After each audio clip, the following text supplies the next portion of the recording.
16 ఏళ్ల minor బాలికతో ప్రేమాయణం కొనసాగించిన యువకుడిపై POCSO చట్టం కింద అరెస్ట్ చేశామని సీఐ గుల్లగాని అప్పారావు తెలిపారు. మంగళవారం మల్కాపురం స్టేషన్లో మీడియాతో మాట్లాడారు.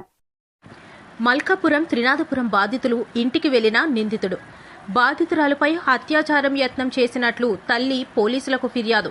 కేసు నమోదు చేసి దర్యాప్తు చేస్తున్న మల్కాపురం పోలీసులు. నమస్కారం అండి.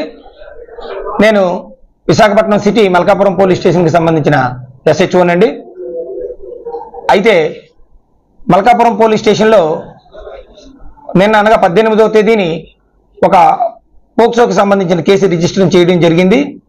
ఈ కేసుకు సంబంధించిన వివరాలు ఏంటంటే, ఒక మైనర్ అమ్మాయిని ఒక అబ్బాయి ఇన్స్టాగ్రామ్ ద్వారా లవ్ చేసి శారీరకంగా కలవడం జరిగింది.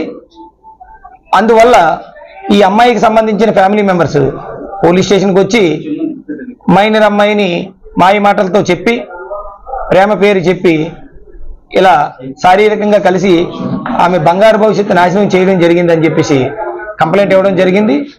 వెంటనే ఆ కంప్లైంట్ రిసీవ్ చేసుకొని కేసు రిజిస్టర్ చేసి విచారణ చేసి విచారణలో వాళ్ళు చెప్పిన విషయాలు నిజమే తెలిసిన తర్వాత ఆ సదరు వ్యక్తిని దమ్ము హరిసాయి అనే వ్యక్తిని అరెస్ట్ చేయడం జరిగింది. అయితే ఈ కేసుకు సంబంధించిన ట్విస్ట్ ఏంటంటే, అమ్మాయికి 16.5 సంవత్సరాలు, అబ్బాయికి కూడా 18.5 సంవత్సరాలు. జస్ట్ అయినా కూడా మేజర్ అయ్యి 7 నెలలు అయ్యింది. అందువల్ల ఏంటంటే పోలీస్ డిపార్ట్మెంట్ తరఫుని ముఖ్యంగా మైనర్లకి, విద్యార్థుల తల్లిదండ్రులకి, పిల్లలందరి తల్లిదండ్రులకి మేము విజ్ఞప్తి చేసేది ఏంటంటే, పిల్లల్ని సెల్ ఫోన్లు ఇచ్చినప్పుడు సోషల్ మీడియాకి దూరంగా ఉంచండి.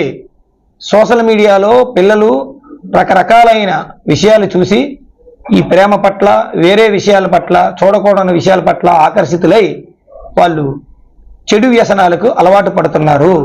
దయచేసి తల్లిదండ్రులందరూ కూడా పిల్లల్ని అదుపులో పెట్టి ఈ సోషల్ మీడియా పట్ల ఆకర్షితులు కాకుండా చూసి వాళ్ళ మంచి చదువుకునేటట్లు, వాళ్ళ బంగారు భవిష్యత్తు ఆశలన్నీ కూడా సాకారం అయ్యేటట్లు మీరు సహకరిస్తారని కోరుతూ సెలవు తీసుకుంటున్నాను.